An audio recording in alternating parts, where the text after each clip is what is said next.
semuanya? Sehat ya?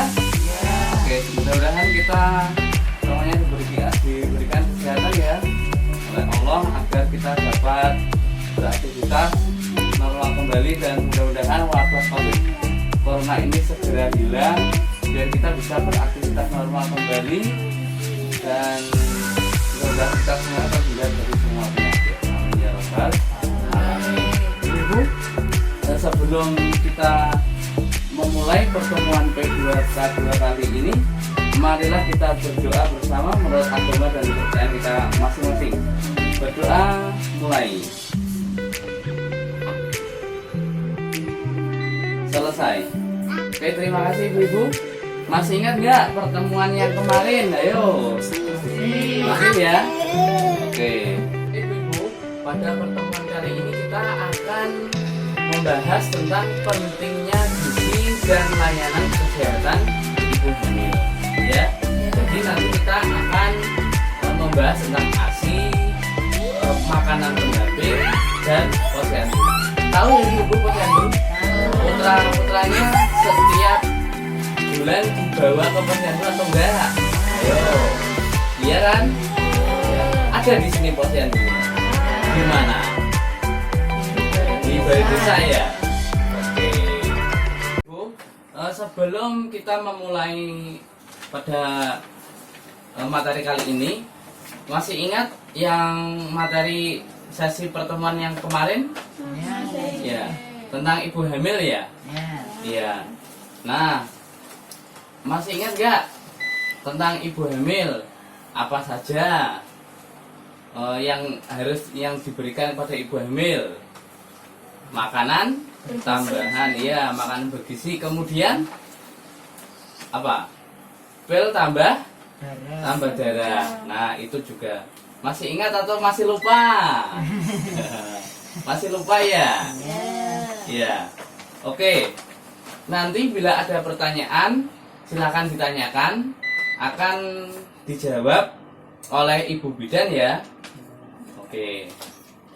Oke ibu-ibu, kita pada pertemuan kali ini kita akan membahas tentang pentingnya gizi bagi ibu menyusui dan anak. Layanan kesehatan yang dapat diterima selama menyusui, pentingnya ASI atau air susu ibu, pemberian makanan pendamping ASI, serta pelayanan di posyandu. Ketika anak usia 0 sampai 2 tahun adalah fase terpenting yang kedua setelah kehamilan. Agar anak tumbuh tinggi, sehat dan cerdas, maka ibu harus memberikan ASI yang cukup, ya. Saat bayi baru lahir sampai berusia 6 bulan, bayi hanya diberi ASI ya ibu-ibu. ASI saja sudah cukup ibu-ibu diberikan kepada bayi sesuai dengan perut bayi yang masih sangat kecil. Memberi ASI saja selama 6 bulan pertama akan melindungi bayi dari berbagai macam penyakit seperti diare dan infeksi saluran pernafasan. Makanya penting sekali memberikan ASI selama 6 bulan bagi bayi, ya.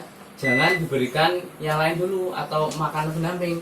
Selama 6 bulan semaksimal mungkin kita berikan ASI, karena itu bisa membuat daya tahan tubuh bayi semakin kuat dan terhindar dari penyakit seperti diare dan infeksi saluran pernapasan, ya.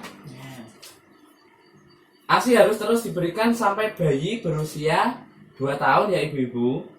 Asupan gizi yang dimakan ibu menyusui perlu beraneka ragam dan lebih banyak karena akan digunakan untuk kesehatan ibu dan produksi ASI. Ketika ibu menyusui, asupan gizinya juga kurang yang dimakan oleh ibu, maka ASI yang dikeluarkan oleh ibu tersebut juga akan berkurang. Oleh karena itu, ketika ibu sedang menyusui, harus diberikan makanan tambahan atau makanan yang bergizi agar ASI itu bisa lancar diberikan kepada si anak tersebut. itu. Kemudian setelah berusia 6 bulan, bayi baru boleh diberi makanan pendamping ibu-ibu. Yang penting jangan sampai di usia 1-6 bulan jangan sampai kita kasih makanan tambahan dulu. Setelah berusia 6 bulan, maka baru kita bisa memberikan makanan pendamping ASI. Tapi kita juga harus tetap memberikan ASI. Jangan hanya makanan pendamping. Ya, pemberian makanan pendamping juga harus sesuai, ya, sesuai frekuensi berapa kali dalam sehari, jumlahnya, kepekatannya, dan variasi makanannya.